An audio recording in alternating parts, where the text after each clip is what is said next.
من الشیطان الرجیم بسم اللہ الرحمن الرحیم۔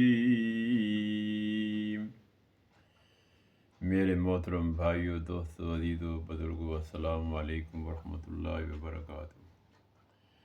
میں آج آپ کے سامنے پھر ایک نسخہ پیش کر رہا ہوں۔ امید آپ کو پسند بھی آئے گا اور آپ اس سے بھرپور فائدہ بھی اٹھائیں گے۔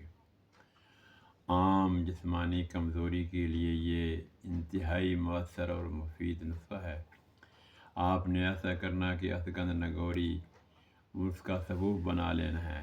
2 تولے یا 3 تولے آدھا کلو دودھ میں ڈال دینا ہے۔ جب 1 2 3 ابالے آ جائیں اور اس میں 1 آدھی چمچ چائے والی سفید زیرہ بھی ڈال لینا ہے۔ وہ بھی ڈال کر 3 ابالے دے کر پھر ٹھنڈا کر لیں اور نیم گرم استعمال میں لائیں۔ انشاءاللہ اس سے کمزوری بھی دور ہو جائے گی اور اس سے